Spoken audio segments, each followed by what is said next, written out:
வணக்கம் நண்பர்களே, மற்றொரு கலந்துரையாடலில் இணைந்து கொள்வதில் மகிழ்ச்சி. இன்றைக்கும் நாங்கள் கடந்த சில தினங்களாக பேசிய விடயங்கள் தமிழீழ விடுதலை போராட்டத்தினுடைய வளர்ச்சி போக்கில் விடுதலை புலிகள் எடுத்த பாத்திரம், அது ஏற்படுத்திய தாக்கம், சமூகத்துல அது எவ்வளவான தாக்கத்தை ஏற்படுத்தி இருக்கிறது தொடர்பில் உரையாடி இருந்தோம். இது தொடர்பில் கதைப்பதற்கு உங்களுக்கு மிக நன்கு அறிமுகமான தில்லையா மனோரஞ்சன் அவர்கள் எங்களோடு இணைந்து கொள்கிறார். அவர் அன்றைய காலகட்டங்களில் ரூபவாகினி தொலைக்காட்சி மற்றும் லேக் ஹவுஸ் நிறுவனத்தின் முக்கிய பதவிகளில் இருந்தவர், ஊடகவியலாளர், மனித உரிமைவாதி, ஆய்வாளர். வணக்கம் மனோரஞ்சன். வணக்கம். வணக்கம் ஜெயபாலன். வணக்கம் தேசம் நெட் நேயர்களுக்கு. அப்ப நினைக்கிறேன் அந்த காலகட்டத்தில் இந்தியாவில இருந்த ஒரு அரசு அதிகாரி ஒரு ஆள், மத்திய அரசுல இருந்த அரசு அதிகாரிகளால் வந்திருந்தவர் லண்டனுக்கு. அவர் ஒரு மீட்டிங்ல சொன்னார், ராதாகிருஷ்ணன் சொன்னார், இந்திய அரசுக்கு தெரியாது தன்னுடைய எத்தனை பிரஜைகள் வெளிநாட்டுல இருக்கணும், அவை என்ன எவ்வளவு சம்பளம் அடிக்கிறவன். ஆனால் விடுதலை புலிகளுக்கு தங்களோட தமிழ பிரதேசத்தில இருக்கிற எத்தனை பேர் வெளிநாட்டுல இருக்கணும், அவர்கள் என்ன சம்பளம் அடிக்கிறவன் அச்சொட்டாக தெரிஞ்சு அவர்களுக்கும் வரி விதித்த ஒரே ஒரு அமைப்பு. அதற்கு அவர்கள் அந்த வரி விதிப்பு அதுகள்லாம் வலு கவனமாக இருந்திருக்கிறார். இன்னொன்று நீங்கள் சொன்னீங்கள், அந்த திக்கம் படிசாலை அமைச்சவரை பற்றி சொன்னீங்க. அதே போல யாழ்ப்பாணத்துல அப்ப இந்த ஐடி பார்க் உருவாக்கப்பட்டது. அந்த ஐடி பார்க்க உருவாக்குனதுல சம்பந்தப்பட்டவர் ஒரு கல்லூரியின் அதிபராக இருந்த ராஜதுரை. அவரை விடுதலை புலிகள் படுகொலை செய்கிறார். அவர் ஒடுக்கப்பட்ட சமூகத்தை சேர்ந்த ஒரு முதலாவது பட்டதாரியாக ஒரு அதிபராகவும் வந்தவர். மேலே உங்களுக்கு தெரியும், ஒடுக்கப்பட்ட சமூகங்கள்ல இருந்து கல்லூரி அதிபர்களாக வாழறது முடியாத காரியம். அப்படிப்பட்ட ராஜதுரை அவர்களையும் விடுதலை புலிகள் படுகொலை செய்தார்கள் என்று சொல்லி மேலே இன்றைக்குத்தான் அவரை அறிந்த ஒருவர் என்னோடு பேசும் பொழுது சொல்லி, அவர் படுகொலை செய்யறதுக்கு கொஞ்ச நாளைக்கு முதல் தேர்தல் நடக்கு, சரிதானே? அந்த தேர்தலில் உங்களுக்கு தெரியும், யாழ்ப்பாணத்துல சந்திரிகாடு அரசாங்கம் வந்ததுக்கு பிறகு தமிழரசு கட்சி, இந்த தமிழர் விடுதலை கூட்டணி சந்திரிகாவோட சேர்ந்து இந்த அரசியல் தீர்வு திட்டம் வேலை செய்தாலும் நீலன் திருச்செல்வம் சந்திரிகாடு அரசு காலகட்டத்துல யாழ்ப்பாண மாவட்டத்துக்குள்ள அபிவிருத்தி நடவடிக்கைகளோ அல்லது அரசாங்க காசு எடுத்து அங்க பாதிக்கப்பட்ட மக்களுக்கு செய்கிற விஷயங்களோடனே ஒரு செய்யல. டக்ளஸ் தேவானந்தா அந்த நேரம் யாழ்ப்பாணத்துல அதை செய்தது. டக்ளஸ் தேவானந்தா சம்பந்தமான பல்வேறு குற்றச்சாட்டுகள் அதுகள் எல்லாம் இருந்தாலும் கூட தென்னிலங்கையிலிருந்து போய் வந்த பலர் யாழ்ப்பாணத்துல தோமஸ் சவுந்தரநாயகம் பிஷப்பை சந்திக்க போகல. அப்ப ரெண்டாவது எலெக்ஷன் நடக்கிற அந்த டைம், சரிதான், தோமஸ் சவுந்தரநாயகம் சொன்னது, தென்னிலங்கையில இருந்து போனாங்க, I have lot of criticism about Douglas Devananda. I don't care who he is, but he is the only one doing something to the Tamil people. Douglas தேவானந்தாவோடு நெருக்கமாக இருந்தவர் தான் இந்த நீங்க சொன்ன சென்ட்ரல் காலேஜ் பிரின்சிபல் தம்பராஜா. அவர் அந்த தேர்தல் நேரத்துல போதிய சீட் டக்ளஸ் தேவானந்தாக்கு கிடைக்கல. எனக்கு கதை, என்னோட அப்பா, நான் அமுதூல எடிட்டரா இருக்க லேக் ஹவுஸ் தங்கராஜா சொன்னார், இது ஒரு நன்றி கட்ட சமூகம் மனோரஞ்சன், டக்ளஸ் செய்த அளவுக்கு அந்த ஆளுக்கு கொடுக்கல அந்த ஜனம் ஓட்டுன்னு சொன்னார். உண்மையா கவலைப்பட்டு சொன்னார். சொல்லி கொஞ்ச நாளால சுட்டு போட்டாங்களே. முதுகெலும்பு இருக்கிற மனிதர்களை புலிகளை பொறுத்தப்பட்டு பிரபாகரனால வளர்க்கப்பட்ட உளவு பிரிவுகளுக்கு தாங்கிக் கொள்ள முடியாது அந்த முதுகெலும்பு. இப்ப இவர்கள் எல்லாரும் சொல்ற இந்த அடுத்த ஒரு இன்னொரு இந்த மாயைகளை களைஞ்சறிய வேண்டியதுதான் எங்களுடைய இந்த கடன். இப்ப இந்த இந்தியால இந்த சீமானது எல்லாரும் தலைவர் தன்னுடைய குடும்பம், தான், பிள்ளைகள் எல்லாரையும் அர்ப்பணிச்சுட்டாரு. இந்த யாழ்ப்பாணத்துல IPKF போனதுக்கு அப்புறம் நான் சொன்னேன், யாழ்ப்பாணத்துல பங்கர்கள் எல்லாம் கட்டியவர்கள் ரெடியாகல, இவற்றை சார்ல்ஸ் ஆண்டனியும் துவாரகாவையும் கொண்டு யாழ்ப்பாணத்துல ஒரு பள்ளிக்கூடத்துல படிக்க போறார் பிரபாகர். அவர் எந்த பங்கருக்குள்ள பதுங்கி இருந்தாருன்னு எனக்கு தெரியாது. ஆனா மனைவியும் பிள்ளைகளுக்கும் வசதியான ஒரு வீடு கொடுத்து கொண்டு படிக்க போட்ட பள்ளிக்கூடம் எது? நீங்க இப்போ கூகுள்ல அடியுங்க, பிரபாகரன் சில்ட்ரன் அடியுங்க, நிப்பினம் SJB என்ற ஒரு நீல கலர்ல வெள்ள எழுத்து போட்ட டையோட நீங்க பாப்பீங்க. பிரபாகரன் பிள்ளைகள் சார்ல்ஸ் ஆண்டனியும் துவாரகாவும் பிரபாகரனோட அல்லது நிக்கிற படம். இது Saint John Bosco elementary school. Saint John Bosco elementary school என்பது கத்தோலிக்க திருச்சபையால சிஸ்டர்ஸ் நடத்துற ஸ்கூல். எங்க இருக்குது? டெம்பிள் ரோடும் ரக்கா ரோட் சந்தி மூலையில இருக்கு. ரக்கா ரோடும் டெம்பிள் ரோட் மூலை சந்தி. இன்றைக்கு நீங்க போனீங்கன்னா பார்க்கலாம் SJB சென்ட் ஜான் பாஸ்கோ. நீங்க இப்ப அடிச்சு பார்த்தாலும் தெரியும். ஏன் இங்க கொண்டு படிக்க போட்டவன் நீங்க நினைக்கிறீங்க? இவ்வளவு யாழ்ப்பாணத்துல ஜப்னா ஹிந்து இருக்கு. ஆங்கில கல்வியா? ஒன்று ஆங்கில கல்வி, மற்ற அதை விட ஒரு முக்கியமான ஒரு விஷயம் இருக்கு. நான் சொல்லியிருக்கேன், பிரபாகரன் இஸ் சர்வைவல் அனிமல், ஒரு பாதுகாப்பு மிருகம். இந்த டெம்பிள் ரோட் அண்ட் ரக்கா ரோட் ஒரு மூலையில, தெற்கு மூலையில இருக்குது ஜான் போஸ்கோ, வடக்கு மூலையில என்ன இருக்குன்றால் ஒரு பெரிய வீட சர்வதேச செஞ்சிலுவை சங்கத்தின் ஆபீஸ், மேல பெண்ணா பெருசா ICRC என்று சிவப்புல குருசு போட்டு கொடி போட்டிருக்கான். அதுக்கு தாக்குதல் நடத்தப்படாது, எந்த விதமான தாக்குதலும் அங்கே நடத்தப்படாது. எனக்கு ஏன் தெரியும் என்றால், நான் போன முறையும் நான் சொல்லியிருக்கிறேன், நான் எங்க தங்கியிருந்தேன் என்றால் வெள்ளாளர் இருக்கிற ரக்காருடன் நான் உங்களுக்கு சொல்லியிருக்கேன் போன நிகழ்ச்சியில். அதை உறுதிப்படுத்துறது தான் நான் இதை சொல்லுவேன். என்னுடைய உறவினருடைய பிள்ளைகளும் படிச்சது இதே பள்ளிக்கூடத்தில். அப்ப நீங்கள் உங்களுடைய பிள்ளைகளுக்கு நீங்கள் இதை படிப்பிச்சீர்கள். அதுக்கு பிறகு யாழ்ப்பாணம் பிடிபட்டதுக்கு பிறகு நீங்கள் அங்க இருந்து கொண்டு போயிட்டீர்கள் வன்னிக்கு. இந்த வன்னிக்கு கொண்டு போனதுக்கு பிறகு இந்த பிரபாகரனுடைய பிள்ளைகளுடைய OL ரிசல்ட்ஸ் வந்து 2000ஆம் ஆண்டு இவர்கள் OL எடுக்கிறார்கள். GC OL ரிசல்ட்ஸ் வருகிறது. இந்த GC இவர்கள் OL எடுத்தார்கள். வன்னிக்குள்ள பிரபாகரன் பிள்ளைகள் OL ரிசல்ட்ஸ் இலங்கை அரசாங்கமா இவர்கள் தேசிய அரசு நடத்துகிறார்கள், நிழல் அரசு நடத்துகிறார்கள், தமிழ் தேசியம் கதைக்கிறார்கள், வேற நாடு உருவாக்க போகிறார்கள். பிள்ளைகள் என்ன படிக்கிறார்கள்? இலங்கை அரசாங்க சிலபஸ் படிக்கிறார். படித்தால் துவாரகா வந்து 12 பாடம் எடுக்கிறான். சாதாரணமா எத்தனை பாடம் தோழர்? 10க்குள்ள 12 பாடம் எடுக்கிறான். சார்ல்ஸ் ஆண்டனி கிட்டத்தட்ட 11 பாடம் எடுக்கிறார். இதுல எல்லாத்த விட விசேஷம் என்ன தெரியுமோ, இங்கிலீஷ் லிட்ரேச்சரும் தேர்ந்தெடுக்கப்படுது. வன்னிக்குள்ள அந்த இவர்களுக்கு சோதனை நடக்கிற அந்த இதுக்கு வந்த 2 இங்கிலீஷ் லிட்ரேச்சர் பேப்பர், ஒன்று பிரபாகரன் மகனுக்கு, மற்ற பிரபாகரன் மகளுக்கு. 12 பாடத்துல Dwarka 11 D 1 C, Charles Anthony வந்து 10 Dயும் 1 C. பரீட்சை நடத்தப்பட்டது புதுக்குடியிருப்புல ஒரு குறிப்பிட்ட பள்ளிக்கூடத்துல. பரீட்சை நடக்கிற ஆண்டு வேறொரு மண்டபம் மாதிரி வச்சு தனியாக வச்சுதான் நடத்தப்பட்டது. இந்த தகவல் எல்லாம் கொழும்புல இருக்கிற எனக்கு வந்து சொல்லி, அவர்கள் பரீட்சை எழுதுகிறேன் அது தெரியாது, அது ஒருவருக்கும் தெரியாது. நான் சொல்லல அவர்கள் எழுத இல்லையா, ஆனால் அவர்கள் எல்லா பிள்ளைகளோடையும் இருந்து பரீட்சை எழுத அந்த மண்டபத்தில் பரீட்சைக்கு பணியாற்றிய ஒரு ஆசிரியை நேரடியாக வந்து எனக்கு சொல்லித்தான் அந்த தகவல் தெரியும். சொல்லித்தான் அவ சொன்னவ, ரிசல்ட்ஸ் வரைக்கும் பொறுமையா இருந்து நீங்க சர்டிபிகேட் எதை பண்ணா எடுத்து பாருங்க, உங்களோட சர்டிபிகேட் எப்படி வரப்போகுது. இது யாரோட சொல்லிட்டாங்க எனக்கு முதல்ல. இந்த சர்டிபிகேட்டை எடுத்து பார்த்து தோழர், நான் தினகரன் பேப்பர்ல ஹெட்லைன் ஸ்டோரி போட்டினாங்க. அந்த நேரம் வன்னியில OL எக்ஸாம் எடுக்கிறேன்டால், AL எக்ஸாம் எடுக்கிறேன்டால் புலிகள்கிட்ட பயிற்சி பெற்று சர்டிபிகேட் கடிதம் இருந்தா தான் நீங்க சோதனையை எடுக்க முடியும். அதாவது மற்ற குடும்பத்து பிள்ளைகள் வன்னிக்குள்ள நீங்கள் புலிகளிட்ட போய் ஆயுத பயிற்சி எடுத்திருக்க வேண்டாம். நீங்க அந்த அந்த அந்த துண்டு இருந்தா தான் சோதனை ஹாலுக்குள்ளேயே ஆசிரியர்கள் விடுவார்கள். அப்படி ஒரு நிலைமை இருந்தா வேற என்ன?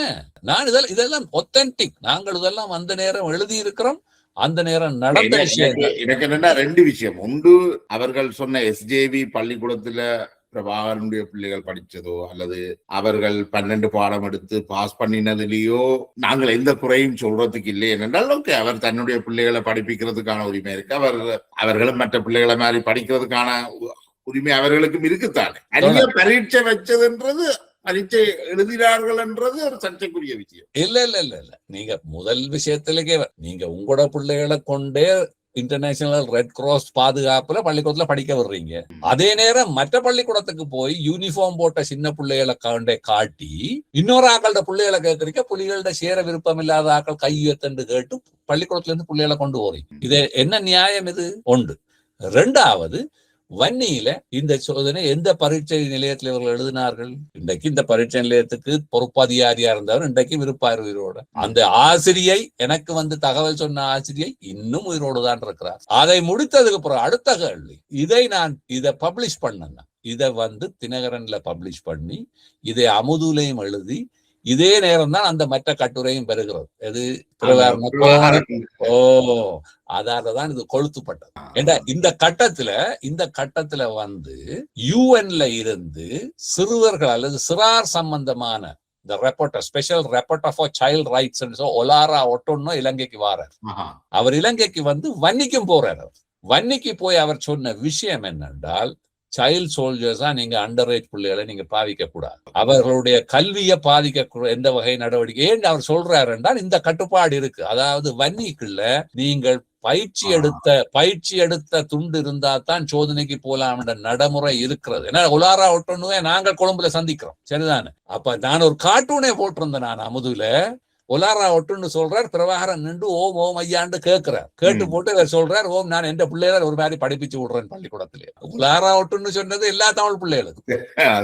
ஆனால் அவர் அதை எடுத்துக்கொண்டது தன்னை சொந்த பிள்ளைகளுக்கு என்றது போல ஒரு கார்ட்டூனை நான் வரைந்தேன். இதுகள் தான் இந்த மாயை. அதுக்கு பிறகு இப்ப கிட்டடியில இப்ப ஒரு 3 மாதத்துக்கு முன்னல் எரிக் சொல்கேம் ஜெஃப்னா மானிட்டர் என்ற சஞ்சிகைக்கு ஒரு நீண்ட இன்டர்வியூ கொடுத்திருக்கிறார். அதிலே அவர் சொல்றார், புலிகள் இந்த பேச்சுவார்த்தை காலகட்டத்தில் கேட்டார்கள், தங்களுடைய பிரபாகரன் கேட்டுக்கொண்டார் தன் மகள் துவாரகாவை மெடிக்கல் படிக்கிறதுக்கு ஏதாவது ஒழுங்கு செய்து தர முடியுமா? நான் பல நாடுகளை கேட்டேன், இங்கிலாந்துலயும் கேட்டேன், ஒரு தரம் ஒத்துக்கொள்ளவில்லை. இறுதியாக I should be grateful to one of the colleges, medical colleges in Ireland. they accepted and the admission was all given. இந்த போனுக்குள்ளால இன்டர்வியூ எல்லாம் முடிஞ்சு கன்ஃபர்மேஷனும் வந்துட்டு அவருக்கும் அந்த டாக்டர் ஆகிற ஆசைதான் இருக்குது. ஏண்டா புங்குடுதீவு வெள்ளாளிச்சி லேசில விட்டாவே இவர் போராளி என்று இவர் சுவக்கோட இருக்கலாம். புங்குடுதீவு வெள்ளாளிச்சி ஏரம்பு மாஸ்டர் மகள் அப்படி விட்டாலே உள்ளேல. அதால்தான் இங்கிலீஷ் லிட்ரேச்சரும் போட்டு சரிதான். அவர்களுடைய கற்பனைக்கும் தூக்கி கொண்டு போன போராளிகளுக்கும் இன்றைக்கு தலைவருக்காக எங்களுக்கு போன் எடுத்து உங்களுக்கு போன் எடுத்து மிரட்டுற போராளிகளுடைய கற்பனைக்கும் கனவுகளுக்கும் எந்த சம்பந்தமும் இல்லை என்றுதான் நான் சொல்லவா. இது இந்த யாழ்ப்பாணிய கற்பனையினுடைய ஒரு பிரதிபிம்பம் தான். பிள்ளைகளை இவ்வளவு கற்பனையோட அவர்கள் நல்லா வரணும் அவர் நினைச்ச ஒரு தகப்பனாக அவர் நினைச்சதுல எந்த தவறும் கிடையாது. ஆனால் அவர் மற்ற பிள்ளைகளை அப்படி நினைக்கல என்றது மிக மோசமான. அப்ப இந்த செஞ்சோலேண்டு பிள்ளைகளை வச்சு இது பண்ணி அந்த பிள்ளைகள் எல்லாம் செத்தது என்ன? ஹியூமன் ரைட்ஸ் வாட்ச் HRW இவையோட சைல்ட் சோல்ஜர் இதுக்கு எதிராக ஒரு பெரிய கேம்பெயினே செய்தது. உங்களுக்கு தெரியும், அந்த போஸ்ட் கார்டு எல்லாம் அடிச்சு இது பண்ணி அனுப்பினது. நான் ஒரு கார்ட்டூன் போட்டேன் அமுதுல. பள்ளிக்கூட பிள்ளைகள் எல்லாம் அப்படி நின்று சின்ன பிள்ளைகள் நீல கலசான வெள்ளச்சோட்டோட அப்படியே கையெல்லாம் ஒடுங்கி அந்த பிள்ளைகள் எல்லாம் செல் மாதிரி மாறினும் புலிகள் நின்று அப்படியே செல் மாதிரி எடுத்த வேலை விரலுக்குள்ள போடுற மாதிரி. இதெல்லாம் நாங்கள் ஏன் அந்த காலத்துல எழுதுனாங்கடா வரலாறுல இவை ஒரு காலத்துல வெளியே வரும். யாரோ ரிசர்ச் பண்ணீர்கள். ஏனென்றா ஊரவண்ட பிள்ளைகள் எல்லாம் உங்களுக்கு போடுதடி. உங்களுக்கு நீங்கள் use them as cannon fodder. உங்களுக்கு அந்த பிள்ளைகள் வெறும் குண்டுகள் மட்டும்தான். ஆனால் இவர்கள் அந்த பெண்களை கூட சில நக்கினம் அவர்கள் என்னது பெண்களுடைய உரிமைகளை எல்லாம் மதிச்சார்கள். அங்க பெண்களுடைய உரிமைகள் எங்கேயும் மதிக்கப்படல. பெண்கள் நீங்கள் சொல்ற மாதிரி ஒரு ஆயுதமாகத்தான் ஒரு இருப்பாகத்தான் பார்க்கப்பட்டார். அடுத்தது சரி, நீங்க கிளிநொச்சிக்கு வந்துட்டீங்க, உங்களோட நிர்வாக மையம் என்றீங்கள், நீங்கள் ஒரு அரசாக இருக்கிறோம் என்று சொல்றீங்க, எங்களை உலகம் ஒரு அரசாக பார்க்குது என்று சொல்றீங்க. சரி, இலங்கை அரசாங்கத்தோடு ஒரு யுத்தம் வந்துட்டு, கடைசி யுத்தம் வந்துட்டு, முள்ளிவாய்க்காலுக்கு மக்கள் போனது இலங்கை அரசாங்கம் சொல்றதை கேட்டு போனதா, நிழல் அரசாங்கம் நீங்க சொல்றதை கேட்டு போனதா என்ற ஒரு கேள்வியை கேட்க. நான் ஒரு அரசாக இருந்தால் எனது குடிமக்களை நான் தானே வழி நடத்த வேணும். அப்ப அரசாங்கம் கொண்டே முள்ளிவாய்க்கால ஒதுக்கிட்டு நீங்க சொல்றீங்களே, அப்ப நீ அரசாக இருந்தது என்ற காரணம் என்ன, அர்த்தம் என்ன? நீ சொன்னதை கேட்டு போனதா மக்கள்? அப்ப அந்த பொறுப்பை எடுக்க தயாராக இல்லை. இவர் அரசாக இருந்ததென்ற ஒரு கற்பனையை காட்ட முயற்சிக்கணுமே ஒழிய அந்த அரசினுடைய பொறுப்பை நீங்க எடுக்க தயாரா இல்லை, இன்று வரைக்கும் எடுக்க தயார். ஆகவே இந்த நிழல் அரசு என்பது உங்களுடைய சர்வைவலுக்கா. நீங்க கடைசி காலத்துல பிரபாகரன் விட்டுட்டு ஓடின படம், இந்த புகைப்படங்களை பார்க்கின்ற பொழுது எனக்கு மிக மிக அவமானமா இருக்கு. என்னென்றால் என்னுடைய அண்ணன் இயக்கத்துக்கு போயக்க ஜெயபாலன் வீட்டுல இருந்து ஆல்பத்துல இருந்து படங்கள் கொண்டு போவாங்க. நான் சொன்னேன், ஏனென்றால் அவர் பாதுகாப்பு, அதாவது பிரபாகரன் அந்த காலத்துல இன்றைக்கும் நான் சொல்றேன், பொன்சேகா இப்ப கிட்டடியில ஃபீல்ட் மார்ஷல் பொன்சேகா ஒரு இன்டர்வியூல சொல்ற, அந்த காலத்துல பிரபாகரன் படம் ஒன்று உங்ககிட்ட இருக்கே இல்ல, பழைய அந்த போஸ்டல் ஐடென்டி கார்டுல இருந்த ஒரு படம் தான் எங்கிட்ட இருந்த. அந்த அளவுக்கு பாதுகாப்பாக நீங்கள் இருந்த நீங்கள் இயக்கத்துக்கு வார ஆக்கள்டையும் எங்கேயும் நீங்க இயக்க பாதுகாப்புக்கு எல்லாட்ட படங்களும் மற்ற ஏன் குடும்ப படத்தை கொண்டு போனால் நீ விட்டுட்டு போனாலும் உங்க குடும்பத்துல யாரும் அரசியல் செய்தா எல்லாரையும் துளைச்சு போடும். கடைசியா நீங்க ஓடைக்குள்ள ஸ்விம்மிங் பூல்ல பலூன் கட்டி மிதக்கிறதும் கேக்கு வெட்டுறதும் பர்த்டே சாப்பிடும். அப்ப நீங்க போராட்டத்துல சனம் எப்படி இருந்ததுக்கு நீங்கள் எப்படி வாழ்ந்து கொண்டு இருந்திருக்கு. அப்ப இந்த மாயைகள் எவ்வளவு காலம் மண் குதிரையில தான் பயணம் செய்து இருக்கிற மண் குதிரை இதுதான். இந்த தமிழ் சமூகம் தான் மண் குதிரை. உண்மை இது ஏதோ இரும்பு குதிரையை நினைச்சுக்கொண்டு அப்படி ஒரு தலையக்குள்ள அதை உருவாக்கி வச்சு போட்டு கடைசியாக கொண்டு போய் அந்த சனத்தை நீங்க பாத்தீங்கன்னா பாத்தீங்கன்னா இந்த புலிகள்ல இருந்து வந்து பேசியவர்களுடைய எல்லாத்தையும் நான் பார்த்தேன். எல்லாரும் என்ன சொல்லுகிறார்கள், இறுதியில் நாங்கள் தலைவரோடு தொடர்பு கொண்டோம், அங்க தொடர்பு கொண்டோம், இங்க தொடர்பு கொண்டோம், இறுதியில் அவர் ஏதோ செய்வார் என்ற எதிர்பார்த்தா. அப்ப உங்களோட கலையத்துல என்ன இருந்தது? அப்படித்தான் சொல்லப்பட்டிருந்தது. என்றால் கிட்ட வரட்டும் திட்டம் இருக்கு, கிட்ட வரட்டும். தமிழ் எழுதினா தலைவரை கேட்டா தலைவர்கிட்ட ஒன்றுமில்லை. கிளிநொச்சியில பேப்பர் பத்திரிகை ஊடகவியலாளர் கேட்கலையும் தலைவர் பெரும்பாலும் நீங்க இன்டர்வியூ பாத்தீங்கன்னா கண்ண நேரம் தலைவர் மோட்டத்தானே பாக்குறார். மை லீடர் சேஸ் பாலசிங்கம் தான் கதைக்கிறார். தலைவர் மோட்டத்தான் பாக்குறார். அவர் மோடு பாக்குறான், அவற்றை பழக்கமா இருக்கு. இதை கேட்டு இவர்கள் கோபம் வந்து ஆத்திரம் வந்து எங்கள் மீது கோவப்படுவதில் எந்த அர்த்தமும் கிடையாது. நாங்கள் இவர்களை விட தமிழ் சமூகத்தின் மீதான அக்கறையில் நாங்கள் பேசுகிறோம். உங்களுடைய அநியாயமான உழைப்பின் மூலம், உங்களுடைய சிரமம், நீங்கள் செய்த தியாகத்தின் மூலம் இந்த கள்ள அரசியல்வாதிகளை சவாரி விடுவதற்கு விட்டுட்டு தான் பிரபாரன் உங்களை போயிருக்கிறார். அங்க சிங்களவன் ஒன்றும் உங்களை அநியாயம் செய்ய தேவை. முதல்ல வந்து சொன்ன மாதிரி பிரபாரனுடைய பிள்ளைகள் வந்து நாங்கள் கிளிநொச்சி மகாவித்தியாலயத்திலேயும் படிச்சிருக்கிறோம் நினைக்கிறேன். அப்ப அந்த பிரின்சிபலோட நான் கதைச்சிருக்கிறேன், 2 பிரின்சிபல் மேரோட. அவர்கள் தாங்களை என்ன கேட்டாலும் உடனே செய்து கொடுப்பினோம். அதாவது அந்த பள்ளிக்கூடத்தை முன்னேற்றத்துக்கான வசதிகள் வாய்ப்புகள் எல்லாம் செய்து கொடுத்திருக்கு. ஏனைய பள்ளிக்கூடங்களுக்கு அதே வசதி வாய்ப்புகள் கிடைச்சிருக்கு. அதே மாதிரி தளபதிகளுக்கு வந்து வாகனங்கள் இறக்குமதி செய்யப்பட்டு தொழில்நுட்ப சாதனங்கள் இதுகள் எல்லாம் வழங்கப்பட்டு போராளிகளுக்கு எல்லாம் வழங்கப்படுகிறது. இந்த ஏற்றத்தாழ்வான ஒரு விடுதலை போராளிகளோ அல்லது போராட்டமான ஒரு இது இருக்கு இல்ல, அப்படி எல்லாம் இல்ல. அது இது சும்மா வந்து இப்படி ஒரு மாயை இவர்கள் வளர்த்து கொண்டு வந்து என்ன அந்த சமூகத்தை என்ன செய்து வைத்திருக்கிறார்கள் என்றால் ஒரு வெற்றி சமூகம், ஒரு எம்டினஸ் கொண்டு விட்டுருக்கிறார். இந்த எம்டினஸ் வந்து கதைச்ச உடனே ஒரு பிடிமானம் இல்லாம போகுது. நான் சொல்ற விளங்குதான். அது ஒரு வெரி வெரி பெத்தட்டிக் ஃபீலிங். மனிதனுக்கு தன் கால் நிலத்துல படணும், தன் கையில இது ஒன்றும் பிடிமானம் இல்லை. அதாலதான் இன்றைக்கு பாருங்களேன், ஜெய்சங்கர் வந்தா ஜெய்சங்கருக்கு முன்னாலவே எல்லாரும் இந்த மாணவர்கள் பொன்வாத்திக்கு முன்னால போய் டியூஷன் பேங்க்ல குந்துற மாதிரி குந்தி இருக்கு. 6வது வெளிநாட்டு தூதுவர் வந்துட்டா உடனே அங்க எம்பசிக்கு ஓடுறோம். ஐயோ எங்களுக்கு ஏதாவது செய்தாங்க, இங்க எப்படி செய்தாங்க, அங்க எப்படி செய்தாங்க. அப்ப எங்க where is the internal strength of a society என்ற ஒரு கேள்வி இருக்குதா? இந்த மாயக்களாலே வேலை வழியை கொண்டராமல் என்னத்தை பேசி தப்பினா தளபதி, ஓடினா ஒட்டுக்குழு, செத்தா மாவீரன். செத்துட்டா பிரச்சனை இல்லை. ஆகலைன்னா உங்களுக்கு சிக்கலாம்.